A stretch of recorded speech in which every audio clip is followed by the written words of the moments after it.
Back with another edition of the Kaufman Corner podcast with you as always, the good doctor, Dr. Rany Jazayerli. I'm Soren Petro from Sports Radio 810 WHB. As we talk Royals baseball, they are playing games in Surprise, Arizona. So why not just go ahead and overreact? Whether it's Jonathan India losing a ball in the sun, MJ Melendez not hitting yet, Tyler Gentry looked good for a game. Let's get excited about that.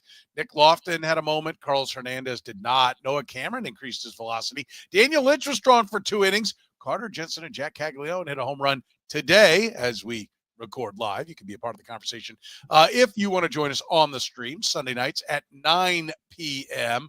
Blake Mitchell, unfortunately, is out 4 to 6 weeks.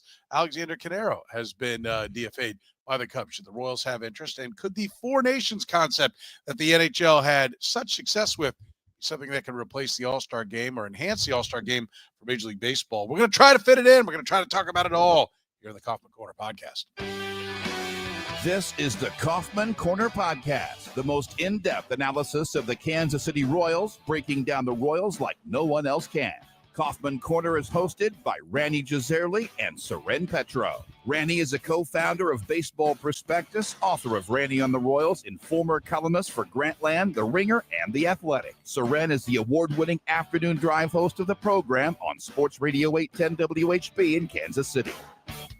Kaufman Corner is proudly brought to you by Gann Asphalt and Concrete, Kansas City's nationally recognized full-service paving and pavement maintenance contractor, making parking lot problems disappear in Kansas City since 1994. Free consultations, no commissions, in-house crews, and every project comes with a written warranty. Find them online at GannAsphalt.com or call 816-484-3338. Gann Asphalt and Concrete, one contractor, all things parking lot.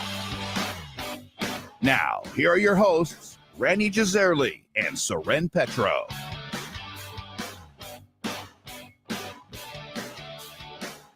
All right, thank you very much, Curtis. We do appreciate it. Off and running here with the Kaufman Corner podcast, and a lot of ground to cover here. We've got real baseball games, Rany, and let's start with Jonathan India.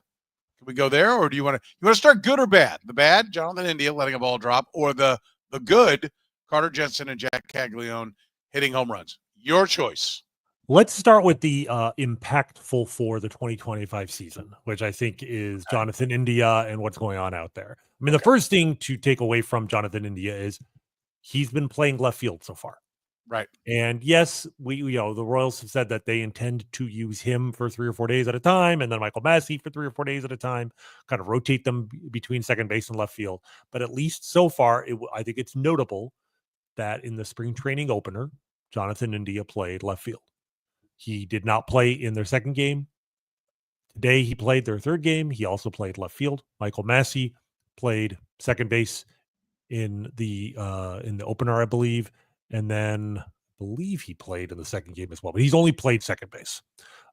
So maybe nothing, but I think it certainly is consistent with the theory that the Royals, their best case scenario involved Jonathan India taking to left field, handling the position well, and solving 2 problems, leadoff and left field in one fell swoop. Having said that, what happened today, not a good sign, but the Arizona sun in February, weird things happen in Arizona all the time when the Royals are in spring training. We see non-prospects like lead the major leagues in home runs and then, go 2 for 16 in the majors and get sent out on AAA. So I wouldn't put too much into one fly ball that he lost in the sun, but, it is going to be something to monitor very carefully is how he handles left field. Because if he can't handle it, they're going to have to make a decision very quickly on that. Well, first of all, I did not see the play, so right. I don't know. Did he lose in the sun? Did he not lose? Guys, veteran outfielders lose the ball in the sun. But I will tell you, for early on, it's not a good start. Right? It's not a good start.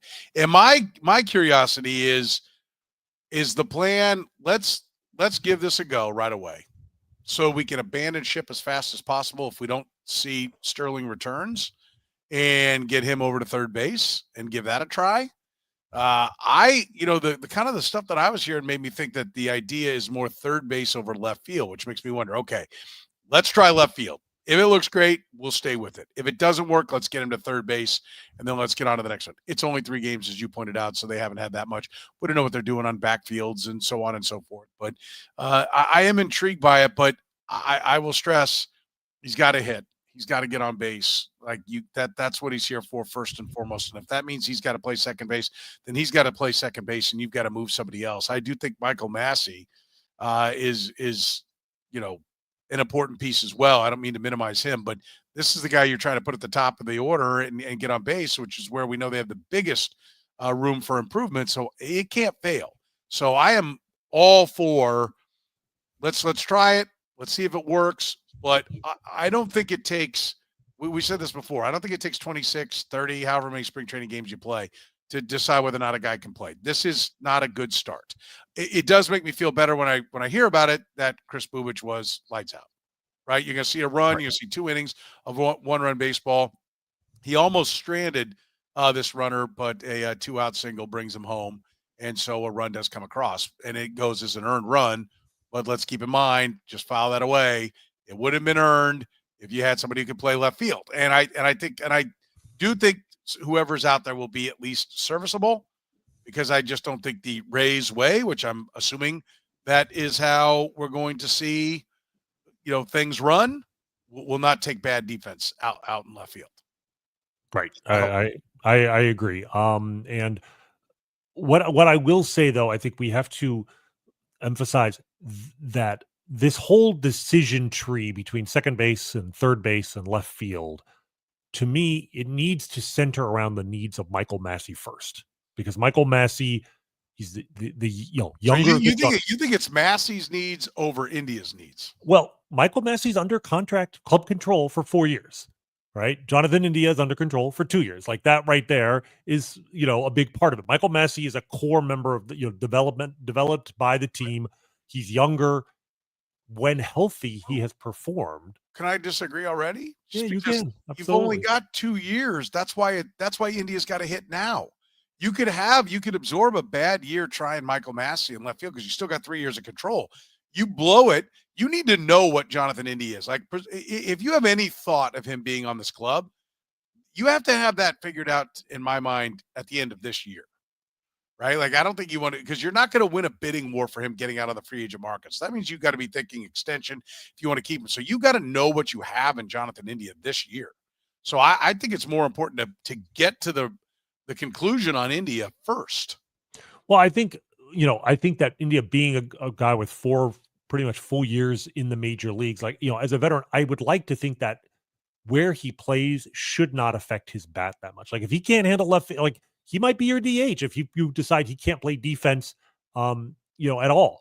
But I would certainly hope that he's enough of a pro that even if he's struggling with a new position, that he's not gonna take those struggles to the plate with him. Like, you traded for him in part because he is a veteran, and you have faith in his consistency, that his floor is still a useful player, even if you don't know exactly where he's playing on the field. Massey is right on the cusp of being that, but like, Massey is we still don't know exactly what he is, but I think his upside to me is higher than India.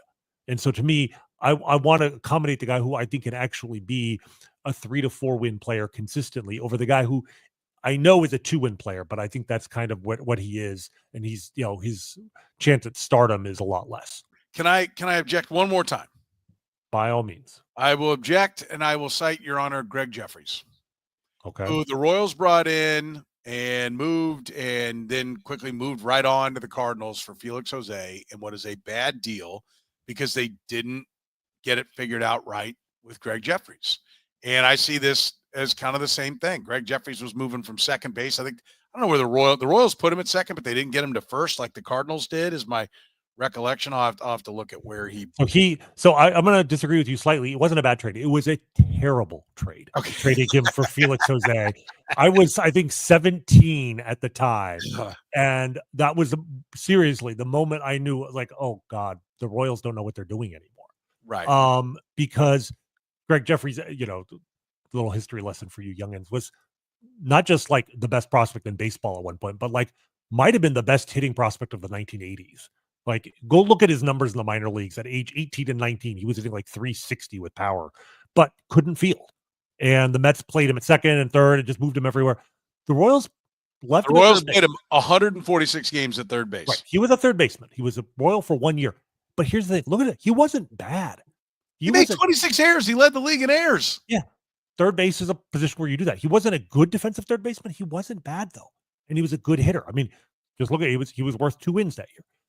The problem was that they gave up on him after 1 year, moved him to the Cardinals. They moved him to first base. He was a hitting beast for a couple of years. Now, in his case, maybe putting him at the easier defensive position makes things easier. But what my point, though, is like left field should be that's the equivalent of moving Jeffries to first base. Like left field is where you put a guy who can't handle the middle infield. So, like even if moving judging a fly ball is different. I mean, I know these are big leaguers and they're much more athletic than the beer league softball turds that are out there. I get it, but like this can't be screwed up. And I'm with you. Like I like the point is on Michael Massey, you're not going to trade him, right? If he doesn't go after left field. Like that was Greg Jeffries was like, they're like, well, he can't play third. He doesn't have a position. We got to get rid of him. Let's just take Felix Jose. At least we know where he plays. The Cardinals went, we'll put him at first. It's fine. He's got the bat. And that to me is like, you got 2 years and you have expectations now. Jonathan India has to be able to play. I'm with you. And by the way, the court of public opinion has ruled. I don't know if you saw what I put up there. But I think clearly Matt is on my side. Cameron is on my side. I'm not going to put up this one. Like I said, yes. Matt, you win 2-0 in the court of commenter opinion now. So that's right. Well, I guess I have no choice but to concede here. Look, we're arguing over one fly ball. Like I think we said this before we open. The title of the episode is "Let's Overreact to a Handful of At Bats and Innings." And we discussed this before we went on the air. It's in February. Any reaction is an overreaction. So, like, let's keep that in mind. Yes, look, I agree with you. If he has trouble judging fly balls, then he cannot play left field for the Kansas City Royals on opening day. Like, I think we know that. And if he can't, then yes, okay, come hell or high water, Michael Massey might have to move out there if Jonathan India is incapable. I would just say that 3 days is not enough time to, cancel the experiment. Like my hope is, and I think the Royals, they're doing this because they hope he can handle it. Because if he can handle left field, it solves a lot of problems. Because yes, you could move him to third base, but what do you do with Maikel Garcia? I still think Maikel Garcia deserves the opportunity to play every day because I think his upside, again, there is an upside there of an above average player. And I don't want to give up on that because the new guy struggled for 1 week in left field to judge a fly ball. Like, I just want to say, let's give it a little more time. I think that defensive alignment is the Royals' best case scenario, but obviously all three of those guys have to be able to field the position. What about Maikel Garcia going to the outfield and give third base to Jonathan India? I just feel like Maikel Garcia, because his bat is weaker than the other two, he has to play a position that justifies his bat. I just feel like him in the outfield I'd rather him stay as a utility infielder, frankly. I think he'd have more value there. Maybe his future is in center field. I suppose. I mean, if he can play center, then all bets are off. I don't know if he has the speed for that. He's a fast guy, but I'm not sure. I could look up. He's their second best base stealer. He's their most successful. Base stealing, he's great. I'm actually going to look at. I want to look at this up real fast while we'll keep talking. But I want to see what my 37 of 39. I mean, part of that's because the steals are great. I'm wondering about his sprint speed. 66th percentile. That's my concern. And that doesn't correlate perfectly, but I feel like that correlates better. Well, what is Kyle Isbell's? That's a good point. I mean, if he reads the ball like that, that's the thing. Is like if it's an open tryout for everybody, then everybody get out there and give it a go. So Maikel Garcia's sprint speed is 27.9 feet per second. Kyle Isbell's sprint speed is 27.9 feet per second. So Maikel Garcia, I stand corrected. I'm not saying he can, but the speed is not in and of itself a reason to say he can't. So if we find out suddenly, if they try Maikel Garcia in center field and he can play it, yes, that does change things. Okay. The early returns on MJ Melendez, not good. 0 for 2 with 2 strikeouts. Are you ready to throw in the towel? No, I would much rather he be 0 for 2 with 2 strikeouts and his new swing, which he has apparently committed to and is quoted about, and the Royals he did walk. He did walk, right? But I'd much rather that than he be 2 for 2 with 2 home runs and his old swing unchanged. right? Like all I care about is that swing is real. I'm not saying it's spectacular, but it's real, and he appears committed to it, and the Royals appear committed to making him commit to it. There are a lot of good quotes. Alex Zumwalt, very blunt about what was wrong with his swing and what they were trying to fix. So I'm glad they are addressing the problem. Was that a Terry Hatch reference? It was. His swing is real and it's spectacular? Yes, it was. So he's not Terry Hatch then? He's not Terry Hatcher, no. Granted, very few people are, but no. Yeah. By the way, a subtle Seinfeld reference there for those that are trying to score at home. You're like, not even subtle. That wasn't even subtle. But you got to be old enough to watch Seinfeld, and you got to know who Terry Hatcher is, and it's like it's got to be there. They're real and they're spectacular. Everybody, who was it? Kramer. Kramer's the one who fell, right? And got the or is it Newman? No, I thought it was in the sauna. I can't remember. Anyway, my bad. All right, let's press on. All right, so Melendez, it's way too early. We understand that, but over 2 strikeouts and a walk. We'll see what happens there. How about Tyler Gentry? Did we sleep on Tyler Gentry? He had a nice first game. Like I'm not really. Again, we're jokingly calling it. Let's overreact to the first couple of games, but should we have been given him more of a possibility to be a part of this equation? I think he still has a lot to prove. Like, I mean, again, spring training, especially in Arizona, that Arizona's a place where guys hit home runs. So the fly balls carry, et cetera, et cetera. Tyler Gentry has been a,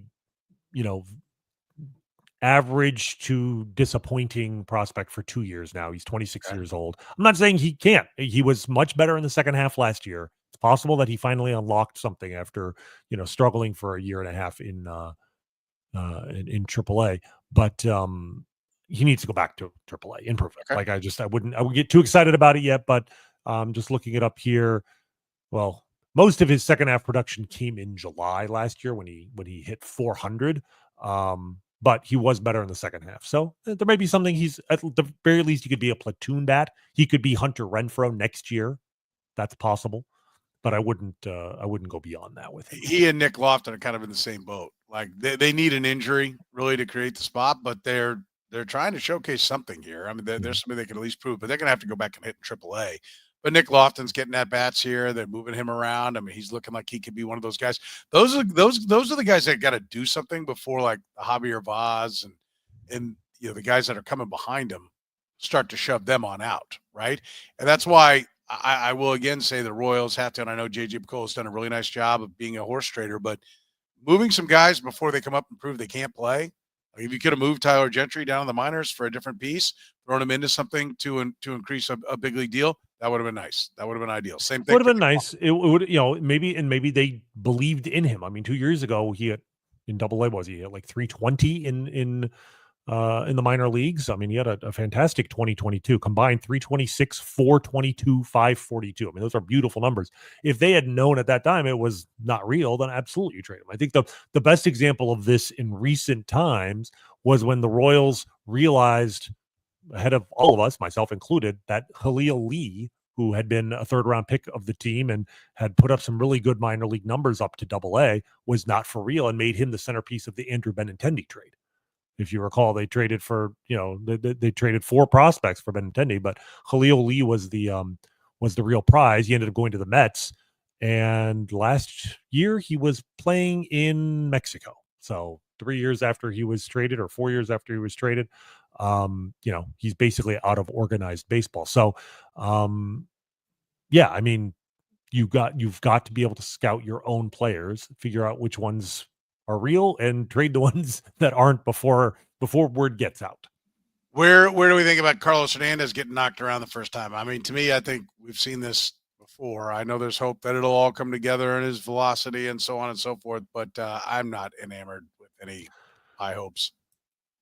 Again, it's essentially, was it one bad inning? I mean, was it even a bad inning or just a bad pitch? I thought he gave up 4 runs. I'm looking exactly what he gave up here. He gave up a homer with a man on. Yeah, so he gave up a 2-run home run. Other than that, I mean, he struck out 2 batters in the 1 inning he pitched.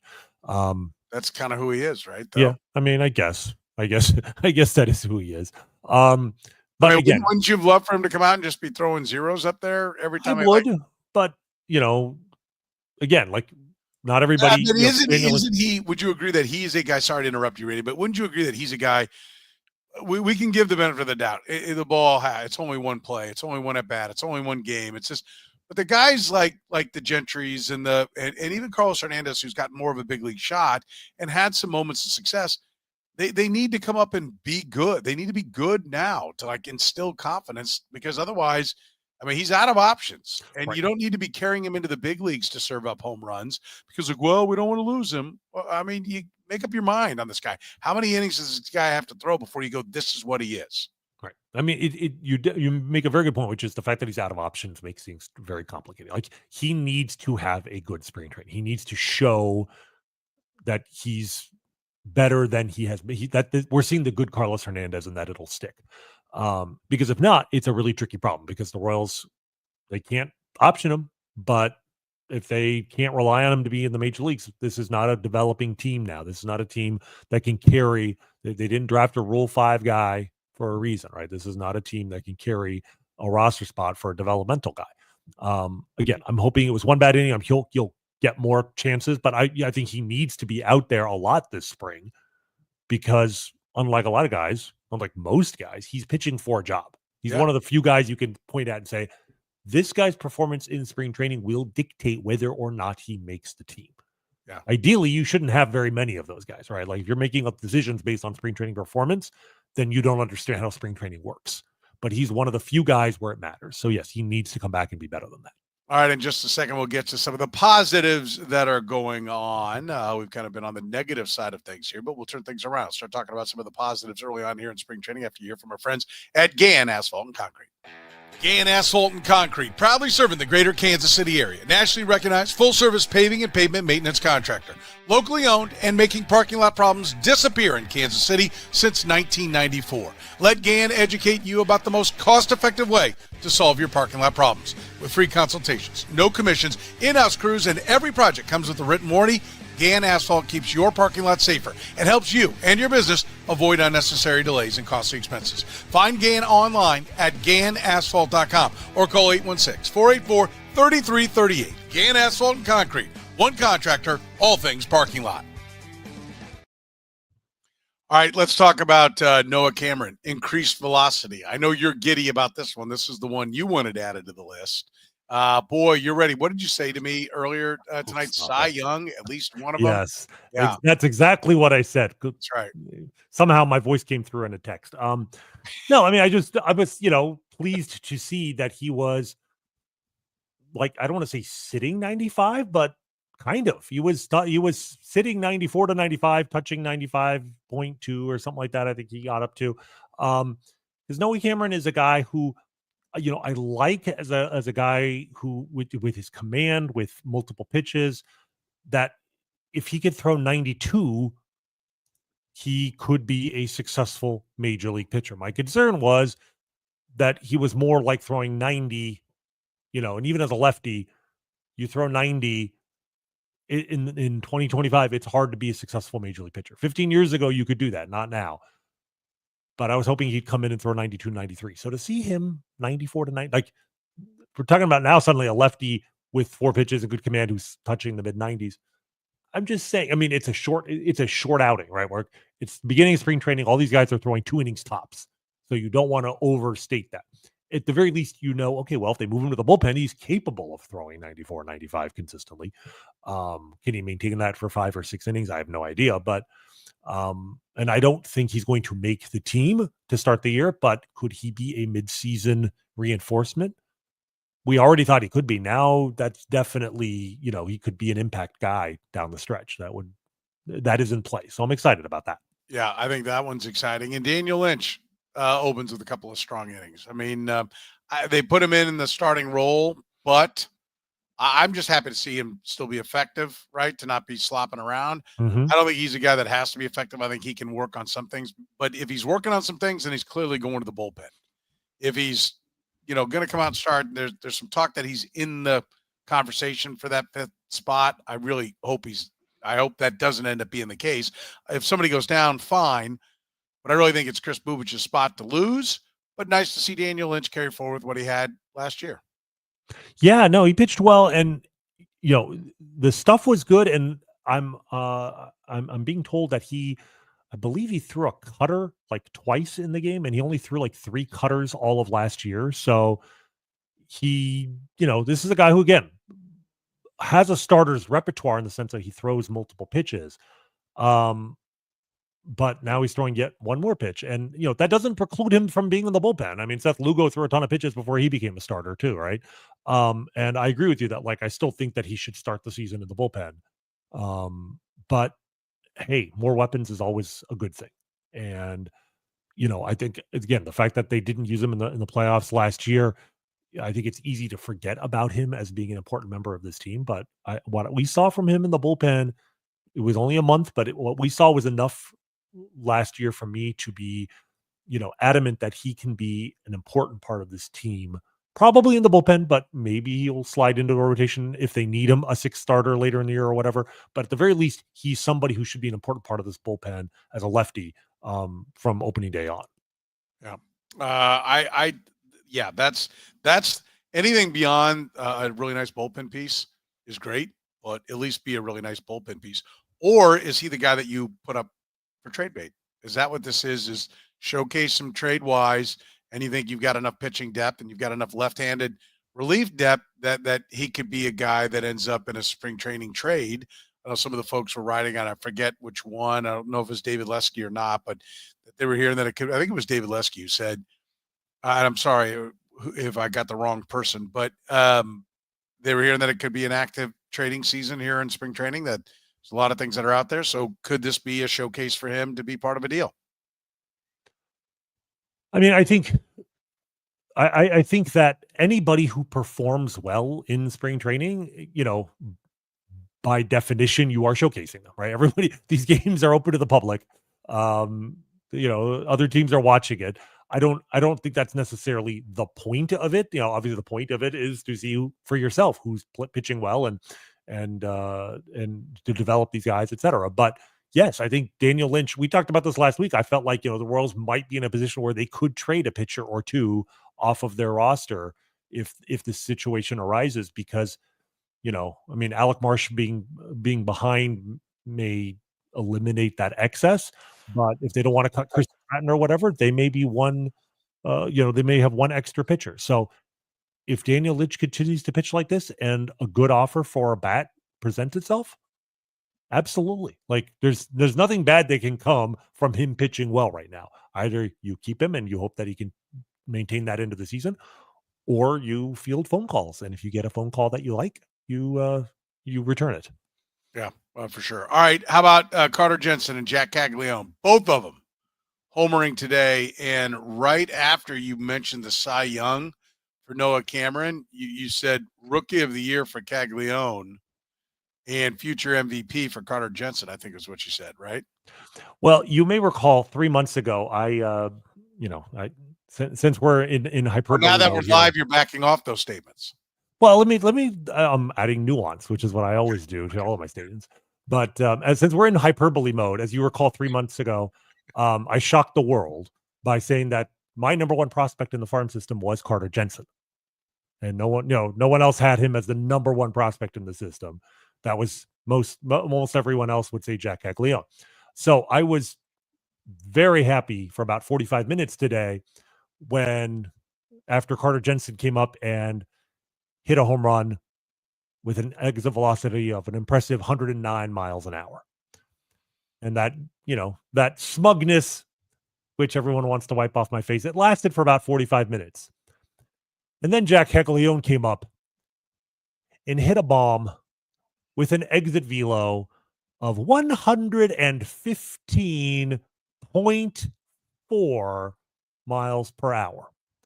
And you may recall, I think it was in the Arizona Fall League, that we interrupted our broadcast to bring you breaking news of Jack Caglianone hitting a home run with an EV of 113.1, which I think I made the point at the time, like, Vinny Pasquantino had never hit a home run 113.1 miles an hour in his major league career. Well, you know how many Royals players in the whole StatCast era have hit a home run 115.4 miles an hour. Do you want to take a guess? Well, I remember, I think you brought that up when he hit the 113 and it was Right. just 2 or 3. So Well, no, I'm going to say that he's it. There's 2. Okay. Barely. Jorge Soler in 2019 had 115.7. Okay.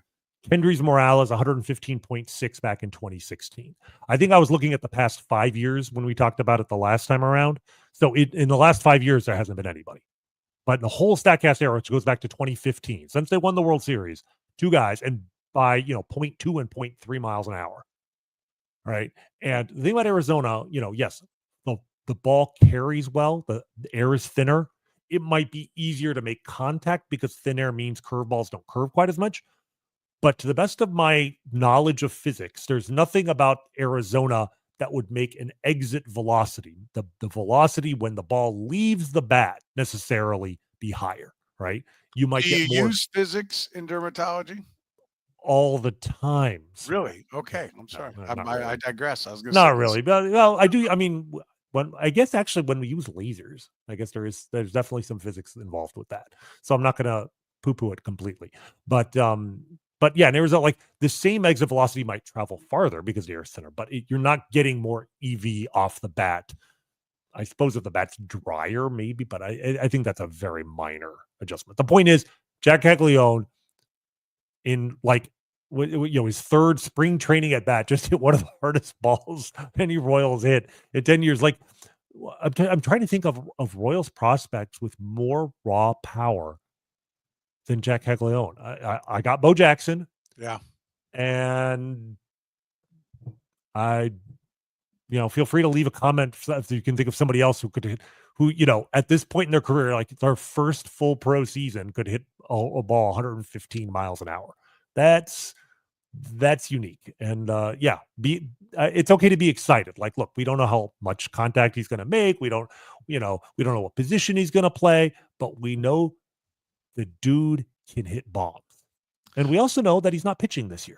Like, right. notice, I mean, to me, quietly, that may be one of the most important things, that he is okay with focusing on just being a hitter, because I really think that could accelerate and move him through the system a lot faster. Can I just say, please don't play him in right field? Can he just, why do you want a 250-pound man running around in the outfield? Can I disagree a little bit? I wouldn't mind. I mean, you're wrong. I mean, I encourage it, but. Well, I mean, has never stopped me before, Soren. I mean, so I'll make my case, and then you tell me where you think it's wrong. He's too important a prospect. You have not done well enough in the draft, so you need this guy to succeed. So why would you screw around with him finding another position? Like, first of all, it doesn't look like you're going to sign Vinny Pasquantino to a contract, and you don't really have the DH spot filled right now. I mean, the reason to play him in the right field is to facilitate Salvador Perez getting ABs at DH, right? Like this is, I don't want to start creeping in we want to make all these players fit. And so we're going to send the most, I think, important piece here moving forward out to the outfield. I mean, this is Bobby Wood Jr. over at second base because Adalberto Mondesi is at short. It's not that bad because Salvador Perez can flat out play. But it is a little bit of that mindset. Like, oh, well, we want to make it work. Like, play him at first base. And, yeah, I mean, Terry said right here, trade Vinny. I don't want to trade Vinny. I love Vinny Pasquantino. I'd love for it to work. And I think there is a scenario where they both play first base and DH. But, like, you cannot be having him play the outfield. Well, how about, here's a thought, develop a goddamn outfielder. I mean, what are we doing here? You're going to – I mean, the guy's 6'5", 250 pounds, and you drafted him to mash, not to go win a Gold Glove. So put him in the best position to do that. That it already frustrates me that he's out there. It frustrates me a little bit that India's out there. Trade Michael Massey for an outfielder. I mean, I don't understand. All this is irritating me. I mean, first off, isn't he playing? He's not playing the outfield yet, is he? I mean, he's playing first base to the best of my knowledge. So they agree with you. Talk, even the hint, I think he's only playing first. Okay. But there's that. Well, we play him in the right field, because that's the Royals have talked about it. But No, like no outfield. I think it's asinine that Aaron Judge is running in center field is just stupid. It's stupid. And I don't But care it's if he never worked. gets hurt. I mean, Aaron Judge, I mean, it's just, Aaron, to me, Aaron Judge is like the reason to, is the argument against what you're saying is that like how valuable is Aaron Judge because he can play center field and also mash. Like if Aaron Judge were our first baseman, Bobby Witt would have won MVP last year. I believe that. So I'm just saying, like, I don't believe that. I don't agree with that, and I don't care. The goal is to win championships, not MVPs. okay, well, And if he had played first base and they put outfielders out there, would the Yankees have perhaps been in the World Series? Well, they or won the World Series? I given that they lost in 5 games, I don't think so. I don't think that was enough of the difference. But the point is that like his ability to play the outfield makes him a better player. The worry you have is can he handle the outfield like Aaron Judge can? Will he get hurt? In Aaron Judge's case, he's had some injuries over the years, but he's not. I don't think he's particularly injury prone because he plays the outfield. Well, I don't think it helps. No, probably, but at the same time, you get so much more value from that. And what I'm trying to do here is I'm actually trying to see, how much of an anomaly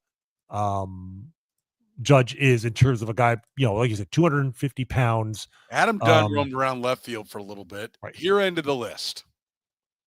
Yeah. So, I mean, the weight thing is important. I mean, if you look at, the problem is a lot of these guys. Can I give you the games played by Yeah, Aaron I'm looking Judge? at it here. Well, by Aaron Judge, go for it. Yeah, 155, 112, 102. Then they had the COVID year. 148, 157, 106, 158. It's not like he's 155 plus every year. Yeah, I mean, this is true. But again, how much of that is just because I think he's 6'9"? Like he's 7. 6'7". Okay, he's at 12. I mean, Jack's 6'5", but the difference in 6'5" and 6'7", height, correlates. I think that when you get to a certain height, it's just hard. Playing baseball becomes hard on your back, becomes hard on your body, regardless of where you're playing. Your point is valid. Like there are not a lot of really big dudes who play the outfield. Adam Dunn, you mentioned Carlos Lee played a lot of left field, and I'm looking at guys that are 250 or heavier listed, in Baseball Reference, and of course, listed weight is a lot of times very different than real weight. Frank Howard was the proto hefty outfielder because he was doing it in the 60s. But beyond that, Chris Davis, and then Billy Butler is listed here because Chris Davis didn't really play. I mean, Chris Davis might have wandered around out there, but he wasn't. Well, that's what I'm saying. He played like 20 games. And Billy Butler, who was out there for like a hot minute, and then we realized, oh my God, that's a disaster. So yes, it is. Yeah, Adam Dunn was third on the list. Miguel Cabrera barely played. He played a little, and that was when he was like, they did? They did? They pulled their head out of their ass, and they got him into the infield. Yeah, looking at this list it is instructive. I would like to see him try, but I'm suddenly a lot less adamant about moving him out there. Okay. I just feel like given the Royals, do you withdraw your objection?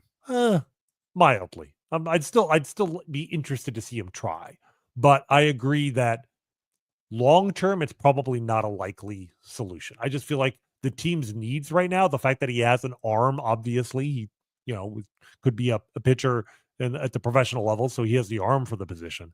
But yeah, I do wonder, like, even if he could play it, it's probably a 2 or 3 year thing. It's probably not something he's going to be doing into his 30s.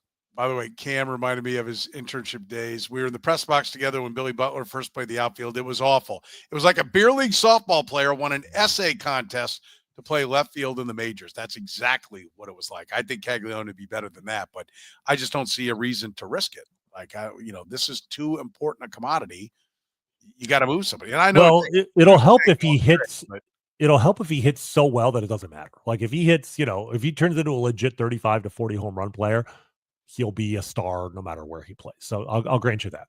Yeah, I mean, and that's what I think we're all hoping we're going to see when it's all said and done. That's what we need to see.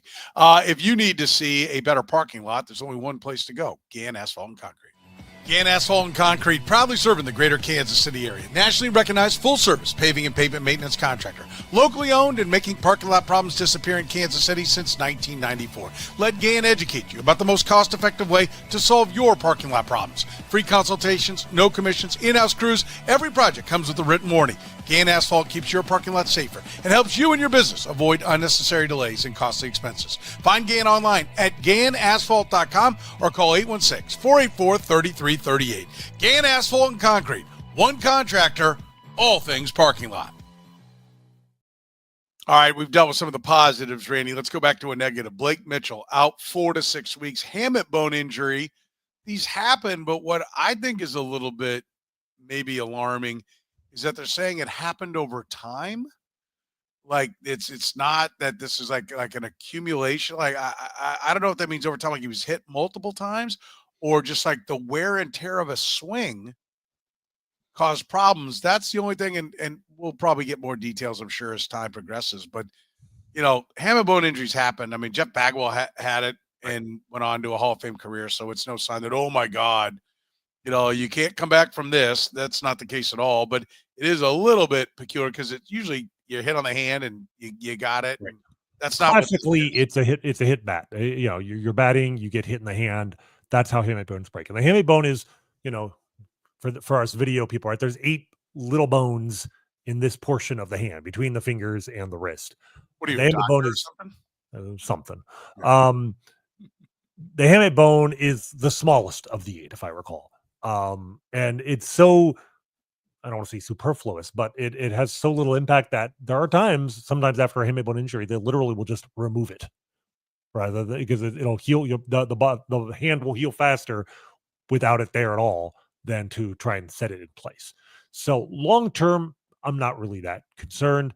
In terms of what you said, the fact that it seemed to be like almost like a degenerative injury.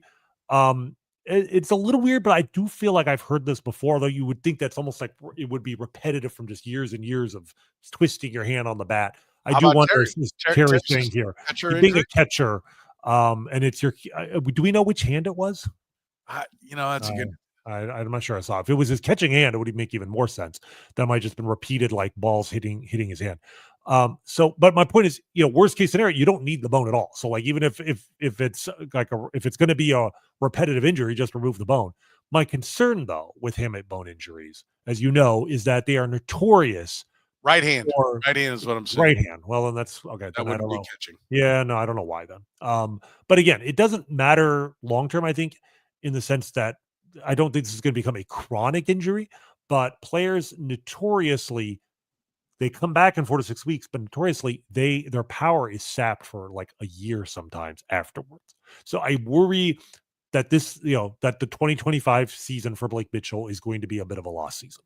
Like that's just the reality. Now, I think he turns 21 this year during the season. I think he turns 21 in August. So I mean, it's not like they're counting him to be in the major leagues this year or anything, but my hope now is simply he goes out there, and even if he doesn't have power, if he can move up a level, maintain the on-base ability, improve his defense, because his pop times last year, my understanding is that his pop times were actually pretty good, but his stolen base numbers were not. He did not throw out a high percentage. So I'm going to focus on those things. Like, I guess my point is, don't worry about the power. If we don't see any power from him this year, but he can still get on base and play good defense, that might be all we can ask for constituting a successful season, because he'll probably be out there by the end of April. Like, I don't think it's going to, he's going to miss a lot of time, but I just worry that his numbers are not going to be what we would hope for this year. Well, and that's a little frustrating, because we know that they've got this surplus of catching. And if you're hoping to move somebody, if he was the guy you're hoping to move, now that doesn't happen. And does that then make them hesitant to move one of the other catchers? Because now they're like, well, we don't have him. So like that's the, again, they've got depth of catching. They've got to start moving some of the depth. And now they have less depth, and so maybe they don't make a deal that they would have otherwise made. Yeah, I mean, I agree, but I think expecting them to have made a deal by already at this point was unlikely. I think if things went well this year, or if they need a big bat or something at the deadline, I think the goal all along was they could dip into that catching depth in July. This does complicate that a little. But I think, at the same time, teams understand. Blake Mitchell just had a hamate bone injury. So if he comes out and he's not, guns blazing, it's okay. The key is for the Royals to be able to account for that and be able to decide, is Blake Mitchell our catcher of the future, or is Carter Jensen our catcher of the future, or is Ramon Ramirez or somebody else? Like, they have other guys in the system. Like, who is it that they want to, pin their future to, and who is it that they feel like they can move for other assets? So it complicates things, but they're paid to get it right. So and they need to get it right. Speaking of getting it right, Alexander Canairo, pretty good numbers when you look at the slash lines. Pretty good on base percentage, which is something the Royals said that they wanted to go out and acquire. DFA'd by the Cubs. A move. I spoke with some folks. There's some more advanced data than just on base percentage that they don't like some of the swing and miss that's on both outside and inside the strike zone. That maybe there's a little bit more of that that's involved there. Would you like to see him? Nelson Velasquez, we've heard him compared to him. Well, we already got Nelson Velasquez. Well, I mean, I think the idea, well, then move on, because you've kind of given that a run and it has it. So move on and make this the new Nelson Velasquez. To me, the idea is if you're going to take a run at these guys, you keep taking a run at it till you strike gold, right? That's what this is about.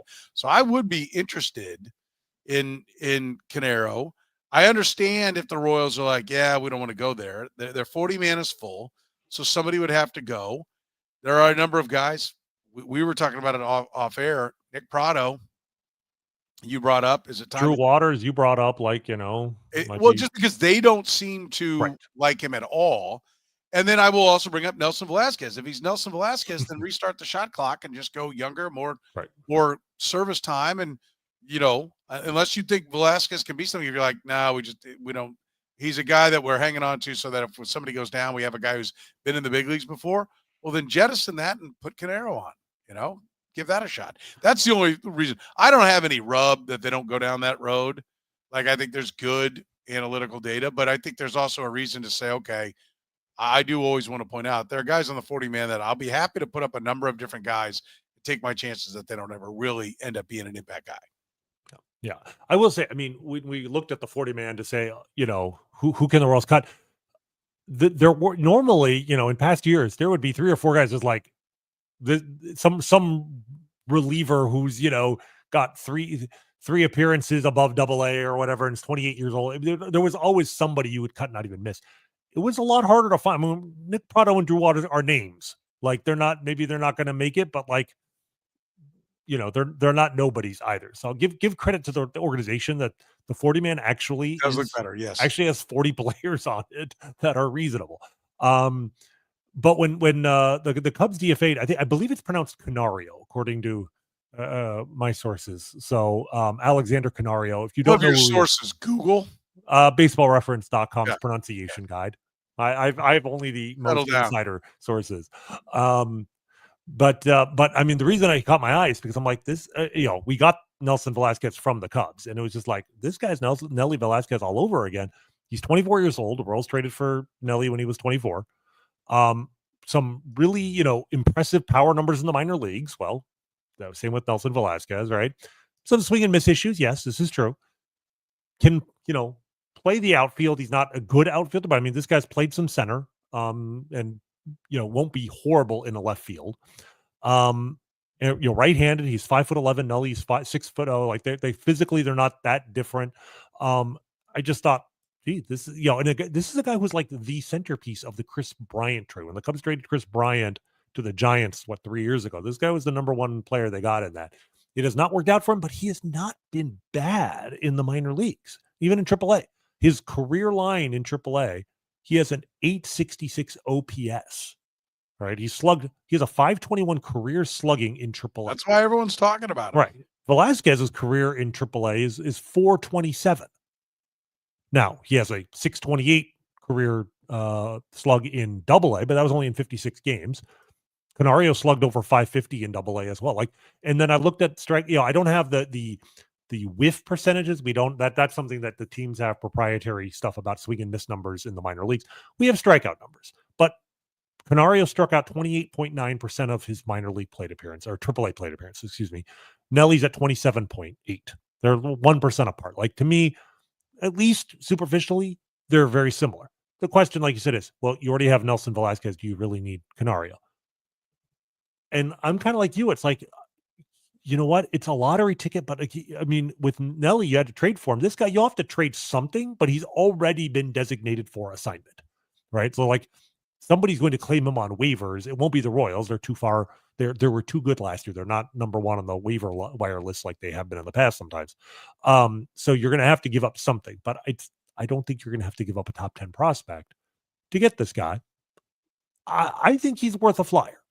I get it if they don't want to, especially if they still believe that Nelson Velasquez coming off, I mean, yeah, he's coming off a bad year, but really in May of last year, Nelson was like this close to being a folk hero in Kansas City. Like, he was coming off the bench and having some huge hits in Kansas City. Something happened. He struggled. They sent him to Omaha. He didn't play any better. You know, if they believe that he just needed to get his head right or fix his swing or whatever, he might be back this year. So maybe they feel like they don't need him. They still have Alexander Canairo. His name is Nelson Velasquez. I would respect that. Nelly's still only 26 years old. He's not old. Yeah. But I you know, given where this team is with outfielders, it's rare to see a guy, I think, with this kind of pedigree that gets DFA'd in spring training. And so, you know, I would definitely kick the tires a little bit. Let's close with this. Is the Four Nations, which has been very popular for the hockey. They shut down their All-Star game, did this instead. Is this the answer for the All-Star game in baseball? I think it's a really compelling argument that can be made, and the fact that it was so popular. I mean, look, granted, I'm not a huge hockey guy, but you know, NHL stuff does not usually break through on my radar. The Four Nations broke through on my radar. Yeah, right? Like this is the only other time that happens is whenever they have the Winter Classic, right? It's outdoor hockey in like front of 60,000 people, or it's nation on nation. Like, this is just a reality. You can take any sports people don't care about, make it a competition between countries, and we turn into the most jingoistic, patriotic, USA waving fans in the world. It could be, I mean, what is the Olympics? Do I know anything about team handball? No. You show me Olympic handball where the United States is playing Montenegro. I mean, I become a raving lunatic. So, like, it works. And this is something you're gonna laugh at me because I bring his name up a lot, but Joe Sheehan has written a lot about how the World Baseball Classics, the one big flaw of the World Baseball Classic is not the format, is not the teams, it's the timing. Yeah. In that he has advocated for turning All-Star Week, basically, not even to change the World Baseball Classic, but to move the finals of the World Baseball Classic. Essentially, you have the World Baseball Classic in February, fine, because you're trying to grow the sport. You want to have 20, 24, 32 teams, whatever. But whittle it down to 4, 6, or 8, and then have them play the finals over All-Star Week. You don't have any other sports to go up against. The weather's good. You can play it anywhere in the country. It doesn't have to be just in warm weather areas.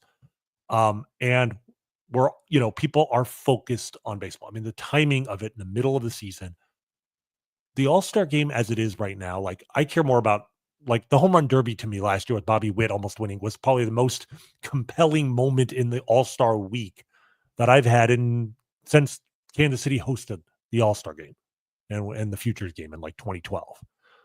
I think this would, add a jolt to what goes on then. The question is the format. And the biggest problem is simply, I don't think you can get Japan and South Korea to be able to field teams in America, without accounting for like massive jet lag, et cetera. Like, that's the biggest issue, is that you may not be able to get every single team. Like, this is a Four Nations. Four Nations might be a good name for this. I think you can get 6 or even 8, but you probably aren't going to be able to get Japan and South Korea. And that would be the one fly in the ointment for this idea. I do like the idea, and I think the countries would be USA, Dominican Republic, Japan, and Venezuela. So I was just looking at, if you look at the World Baseball Classic results over the years, there have been 8 countries that have finished third place or higher at least once: Japan, the Dominican, the United States, Puerto Rico, Cuba, South Korea, Venezuela, Mexico. So that's, an 8 is a good number, but if Japan and South Korea can't do it, you could get the other 6. So United States, Puerto Rico, the Dominican and Venezuela, which are the I don't think you need 8. I mean, I think part of what made this work was that you could get your arms around it. It was 4 countries, and let's go, especially because you're not going to shut down. They're shutting down for 2 weeks. I do get that. But I think baseball is less, you don't need to practice and, get timing down and all those kind of things. You can bring a group of guys that know how to play baseball together and they can play. There are some elements, I understand, of chemistry and different things that you want. But for the most part, you can bring together an all-star team and play fine. We've seen it back when they used to try in the all-star game for years. But I think 4 is probably pretty good. If you want to do some kind of qualifying or figure out what it is, I think the harder thing is I believe it was all NHL players, correct? I believe, yes, it was. Exactly. The- So this the was an question I have NHL is- sanctioned event. Do you have a 25-man MLB or 26-man MLB roster from Japan? Right. And I Right, don't yeah. think you do. That's why I'm saying you could probably make this a 6-team event, because you take those 8 teams. Why would you want more teams that can't field a team of just MLB players? Well, I'm saying you take out Japan and South Korea. I'm saying, and you add Venezuela and Mexico. So Venezuela, Mexico. Are there 26 Mexican players in the big leagues? That's a good question. I think USA and Dominican Republic and maybe Venezuela, but I think maybe only the US and Dominican. Yeah, I feel like having a 4 nations where 2 of them are United States and Puerto Rico. I know Puerto Rico is going to, there's a lot of pride and they're going to want their own team, and that's fine. But it looks a lot more like a 3 nations event at that point. I just feel like 6 in baseball, because you can play every day. What you do is you have a round robin. Everybody plays 5 games, and then you have a final. It's 6 games. It's 1 week. And I think you do that. I think the other issue is you have to figure out what to do with pitchers, because baseball's the one sport where you have this one position where injury risk is magnified relative to everywhere else. But I think you could have a simple rule that no pitcher can pitch more than like 3 innings in any one game. It actually then requires teams to have pitching depth, and you can't just win the tournament on the back of one good pitcher. There's ways to make this work. 4 teams, 6 teams. We can argue the details later, but I think my hope is that people in the commissioner's office saw what just transpired, and hockey suddenly breaking through and taking over the news for a few days, and say we have the sports landscape to ourselves for basically 1 month a year, right? It's until Wimbledon, and then football training camps open. July is baseball time, and you got to take advantage of that, and they're not doing it right now. I think the other thing that's a possibility, and soccer does, is like a Champions League, and bringing the best team from Japan, the best team from Korea, the best team, 2 or 3 teams from here, whatever it is. I mean, I think that's something that they should be looking at some point, and maybe the fellows got to play a little more than they play right now. I know it's a long season, but if you can make these massive TV events that push your TV dollars, then it might be worth cutting back to 154 or 144. Right. I think you would have to cut back this season if you do that. I think it's everybody's dream to have some sort of like real quote unquote World Series where you bring in the Japanese, and like I said, bring in the South Korean champion and then find a 4th team. And, after the World Series, you have a 4-team tournament of team baseball, the best teams in the world. I would love to see that. I don't know if I'm going to live long enough to see that. Yeah. The devil's in the details. It always is, but it certainly looks like it could be something that would be quite intriguing. I think it'd be a lot of fun to see it in baseball if you can pull it off. Listen, if you own a business, don't risk problems with liability in your parking lot. A brightly striped lot cuts down on liability, helps you focus on your business, and saves your business money. No matter what you need, whether it's a brand new lot from scratch or just refinishing the one you've got. Gann Asphalt and Concrete's been doing it in Kansas City better than anybody for more than 30 years. One contractor, all things parking lot, Gann Asphalt and Concrete. Find them online at GannAsphalt.com. For the good doctor, Rany Jazayerli, I'm Soren Petro saying thank you very much for joining us here on Kaufman Corner.